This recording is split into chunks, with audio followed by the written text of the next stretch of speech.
Assalamualaikum warahmatullahi wabarakatuh.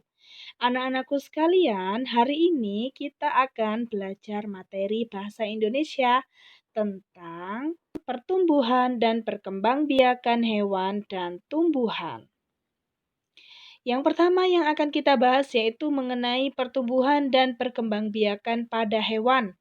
Di sana ada perkembangbiakan pada hewan bertelur dan pada hewan melahirkan. Lalu kita juga akan membahas pertumbuhan dan perkembangbiakan pada tumbuhan.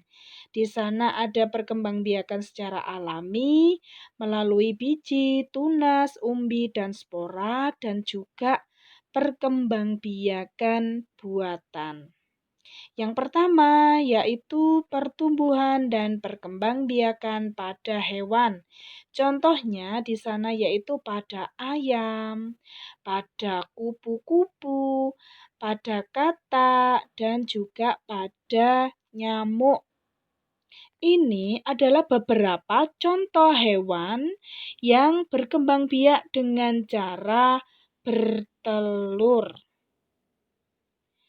Ada ayam dan semua jenis unggas seperti burung, lalu bebek. Itu termasuk juga hewan yang berkembang biak dengan cara bertelur.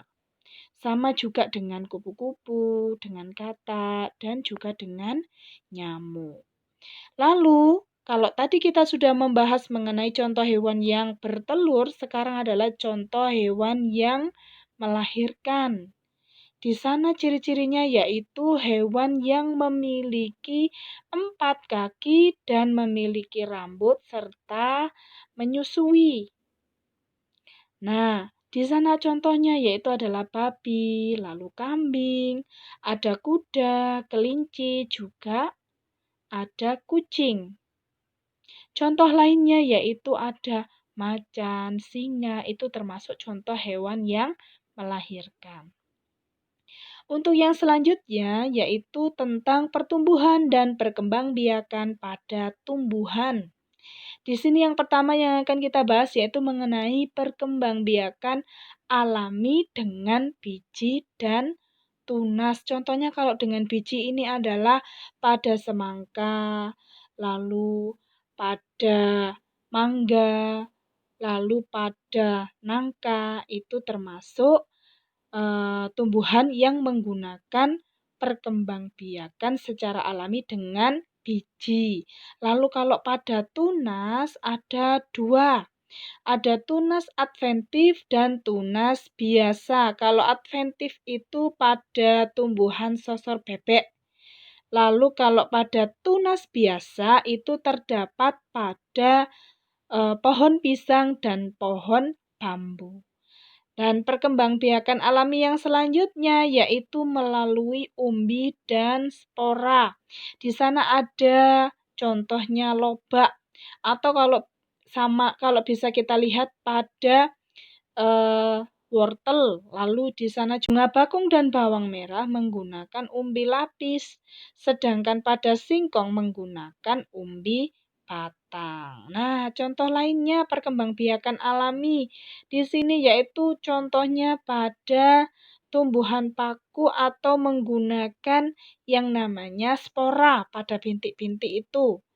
Ini merupakan contoh lain dari perkembangbiakan alami. Tadi ada menggunakan tunas, menggunakan biji, menggunakan umbi, dan spora. Itu merupakan perkembangbiakan secara alami.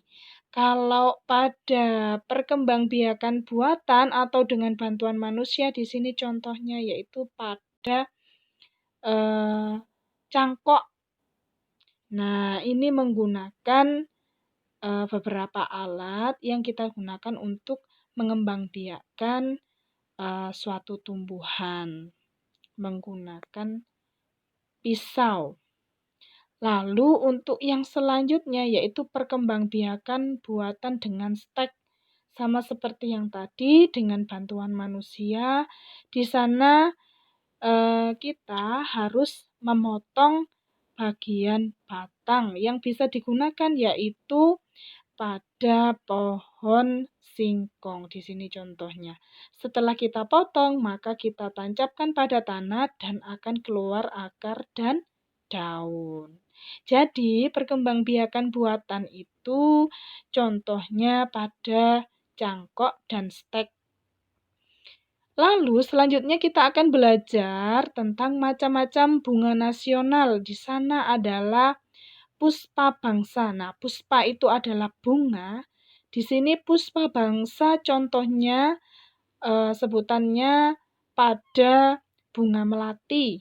Kalau puspa pesona itu pada bunga anggrek. Lalu ada juga puspa langka pada bunga bangkai dan bunga Rafflesia arnoldi.